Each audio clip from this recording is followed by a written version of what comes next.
আমি কাউকেই ছাড়িনি, কাউকেই ছাড়িনি। এই বুদ্ধহীন এই বুদ্ধহীন রাজ্যে যুদ্ধই একমাত্র নিয়তি হয়ে দাঁড়ালো। যুদ্ধ, যুদ্ধ আর যুদ্ধ। সবাই পরাজিত,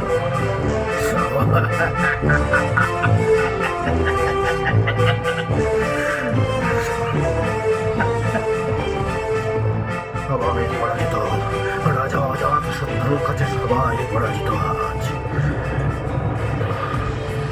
কিন্তু যুদ্ধ করতে করতে, রাজ্য জয় করতে করতে কখন কখন কোনখানে কখন ভুল হয়ে গেল আমার প্রিয় পুত্র উদয়ন আমাকে রাজ।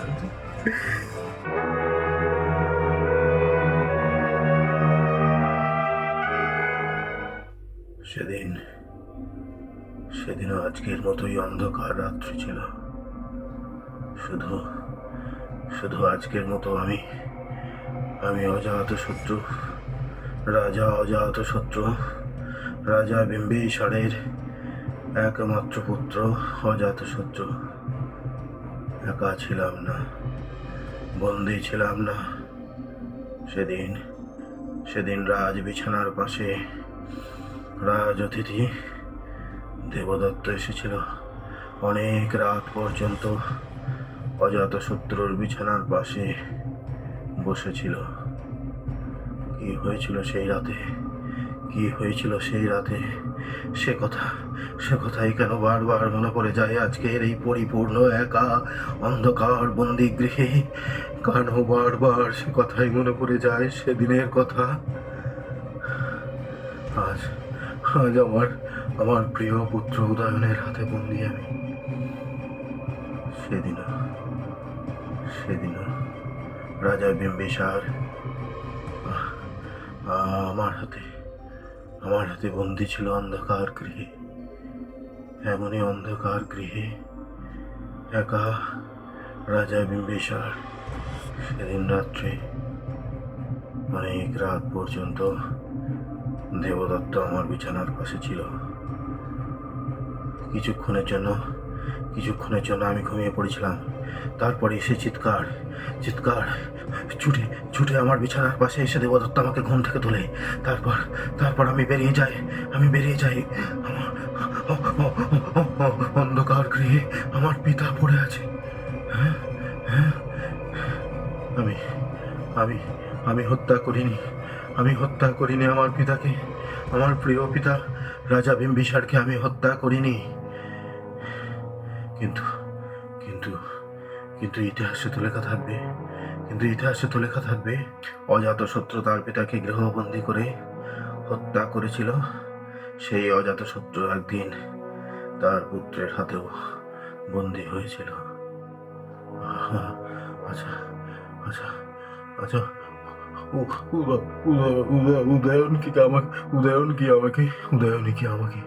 উদয়ন কি আমাকে হত্যা করবে?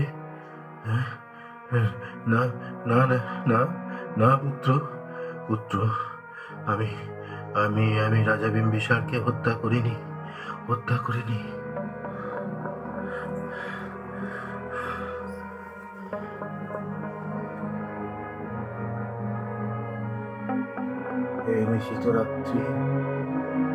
হে নিশীথ রাত্রি, অন্তর্যামী যামিনী, অন্ধকার গৃহে একা, পরিপূর্ণ একা, রাজা অজাতশত্রুর গোপন কাহিনী শুনে যাও। হে রাত্রি, অন্তর্যামী রাত্রি, তুমি সাক্ষী থাকো। রাজা অজাতশত্রুর কাছে শুনে যাও সেদিনের সেই গোপন কাহিনী। সেদিন রাজ অতিথি অন্ধকারে আমার বিছানার পাশে চুপি এসেছিল। অনেক রাত পর্যন্ত ছিল। এমনই থাকে সে সে বুদ্ধের মঠ থেকে মাঝে মাঝে বিম্বিসারের রাজপ্রাসাদে আসে। আমার সঙ্গে একান্তে গভীর রাত পর্যন্ত থেকে আমার সমস্ত চিন্তা ভাবনা, আমার স্বাধীনতা, স্বাধীনতা কুঁড়ে কুঁড়ে খায়, কুঁড়ে কুঁড়ে খায় সেই বৌদ্ধ ভিক্ষু। ঠক ঠক, বুদ্ধকে সরিয়ে নিজেই বুদ্ধ হতে চেয়েছিল। আমি বুঝতে পারিনি কেন আমাকে আমাকে দিনের পর দিন বিশ্বাস করিয়েছিল, ঘৃণা ঘৃণা করতে শিখিয়েছিল। আমার পিতা আমার মাথার উপর প্রবল ঘৃণা করতে শিখিয়েছিল। জন্মের পর আমাকে আস্থা করে ফেলে দিয়েছিল আমার মা। আমার মা, আমি আমি জন্মের পর আমাকে আস্থা করে ফেলে দিয়েছিল আমার মা। কিন্তু কিন্তু পিতা আমাকে তুলে এনেছিল আস্তাপুর থেকে।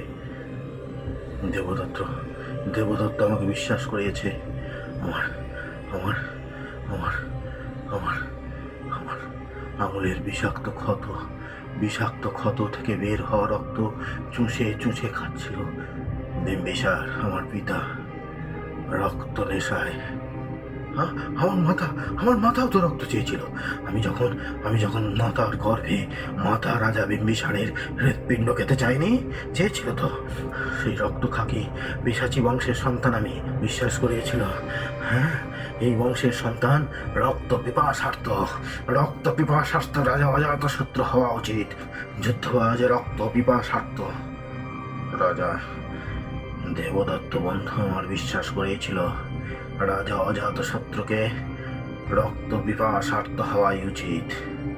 আমিও বিশ্বাস করেছিলাম, হ্যাঁ বিশ্বাস করেছিলাম। কিন্তু কিন্তু পিতার মৃত্যুর পর আমার কাছে সব পরিষ্কার হয়ে যায়। জর সন্ন্যাসী, ঘৃণ্য উচ্চাকাঙ্ক্ষী সন্ন্যাসী দেবদত্ত, বুদ্ধ ভক্ত, বুদ্ধের প্রচারক রাজা বিম্বিসারকে সরিয়ে দিতে চেয়েছিল। সরিয়ে দিয়ে বুদ্ধের প্রচার, বুদ্ধের পূজা বন্ধ করতে চেয়েছিল, কমিয়ে দিতে চেয়েছিল। সেই সুযোগে বুদ্ধ মঠের প্রধান হয়ে বসতে চেয়েছিল দেবদত্ত। সব ভুল ছিল, সত্য ঘটনার উপর মিথ্যা রং চাপানো হয়েছিল। আমাকে আস্তাকুর থেকে তুলে রাজা বিম্বিসার, আমার পিতা, আমার স্নেহের পিতা রাজা, আমার আঙুল, আমার ক্ষতস্থান, আমার আঙুল চষছিল ঠিকই, কিন্তু রক্ত চষার জন্য নয়। আমার বিষাক্ত কীট দংশনে বিষাক্ত আঙুল থেকে রক্ত বিষ চুষে বার করে আমাকে বাঁচাতে চেয়েছিল আমার পিতা।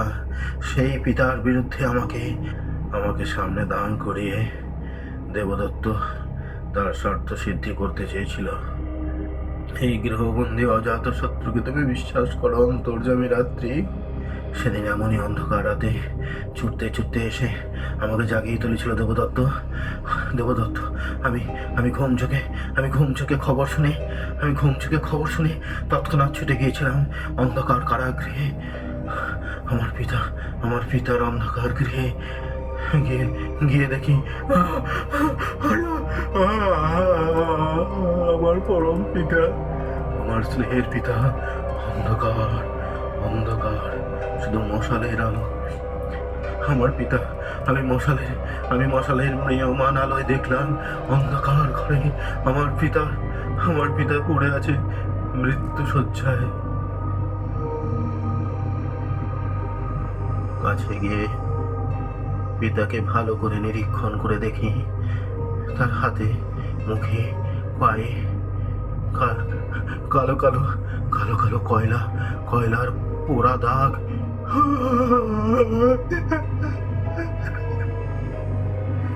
পিতা,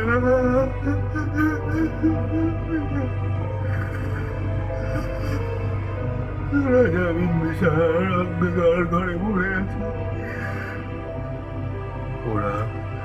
কালো অন্ধকারের পোড়া দাগ, মশালের আলোয় অন্ধকারে কালো কয়লা চেপে মুখে, হাতে, গলায় বসিয়ে দিয়েছে কেউ।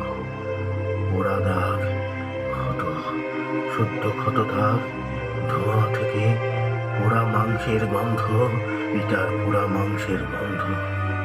আমি আমি আমি সহ্য করতে না পেরে আমি ছুটতে শুরু করলাম। আমার চিৎকারে রক্ষীরা ছুটে আসলো। তারা আমাকে পিতার গৃহ থেকে বার হতে দেখলো। পিতার গৃহ থেকে বার হতে দেখলো। তারা মনে করলো আমি পিতাকে হত্যা করে এসেছি। আর চারিদিকে ভিড় জমে গেল। রাজপ্রাসাদের রক্ষীরা, সৈন্যরা সবাই একে একে ছুটে এলো। সব শেষে এসেছিল দেবদত্ত। কাছে আসতেই অনেক মশালের উজ্জ্বল আলোয় দেখলাম তার হাতে গায়ে যে দাগ আমি পিতার গায়ে দেখেছিলাম, তেমনি কালো দাগ তার হাতে। সদ্য ঘুম থেকে উঠে আমার অন্ধকার শয্যাগৃহে আমি তখন কিছু বুঝতে পারিনি। কিন্তু ততক্ষণে রাজ অন্তঃপুর থেকে শুরু করে রাজধানী সর্বত্র সবাই জেনে গেছে পিতৃহন্তা যুবরাজ অজাতশত্রুর ঘৃণ্য কার্যকলাপ। সবাই বিশ্বাস করেছে, সবাই। রাজা হয়ে আমি যুদ্ধে মেতে উঠলাম। যুদ্ধই আমার ধ্যান জ্ঞান। একের পর এক অঙ্গ লিচ্ছবিদের পরাজিত করতে শুরু করলাম। কিন্তু মা মারা গেল। আমি জানি বাবার মৃত্যুর পর, বাবার মৃত্যু সহ্য করতে না পেরে মা একা হয়ে গিয়েছিল। সেই দুঃখে আমার মা মারা যেতেই মামা প্রসেনজিতের মনে হলো আমি আমার মাকে হত্যা করেছি। আমার সঙ্গে যুদ্ধ করতে এলো। হ্যাঁ, না, আমি কাউকেই ছাড়িনি। এই বুদ্ধহীন রাজ্যে যুদ্ধই একমাত্র নিয়তি হয়ে দাঁড়ালো। যুদ্ধ।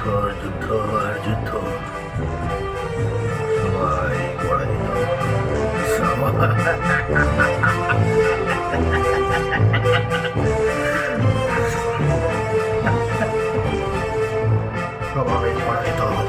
রাজা অজাতশত্রুর কাছে সবাই পরাজিত আজ। কিন্তু যুদ্ধ করতে রাজ্য জয় করতে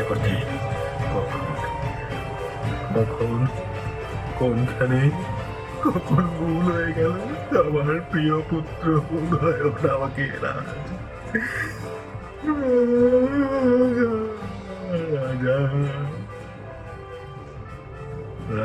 বন্দি করে নজর বন্দি করে রাখল।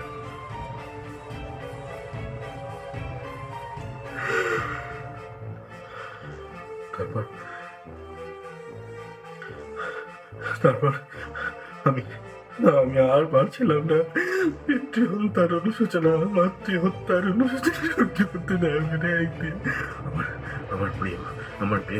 আমার বিশ্বস্ত দুজন রক্ষীকে সঙ্গে করে আমি বুদ্ধের কাছে গেছিলাম। হ্যাঁ, আমি মঠে বুদ্ধের সঙ্গে দেখা করতে গেছিলাম।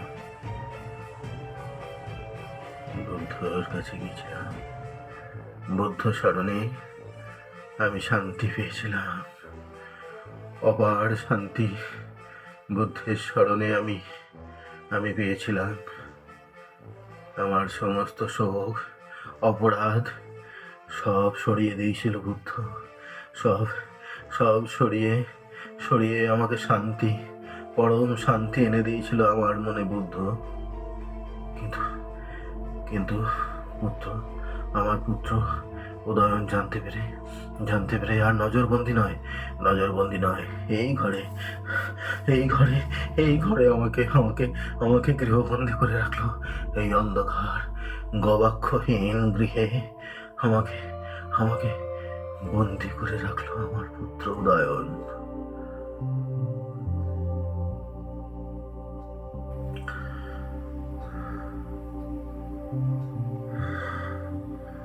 আমার পুত্র উদয় ভদ্র আমাকে বন্দি করে রাখলো। আমি জানি না, আমি জানি না সে আমাকে হত্যা করবে কিনা। শুধু শুধু মহাবীর, তোমার সঙ্গে দেখা করার সুযোগ পেলাম না। তোমাকে তোমাকে আমি দূর থেকে প্রণাম করি। মহাবীর, তুমি আমার প্রণাম নাও, আমার প্রণাম নিও। হ্যাঁ, হয়তো হয়তো আমাদের আর দেখা হবে না। হে অন্তর্যামী রাত্রি, তুমি একাকী, নিঃসঙ্গ, বন্দি, অজাত শত্রুর এই একান্ত স্বীকারোক্তি বিশ্বাস করো, বিশ্বাস করো,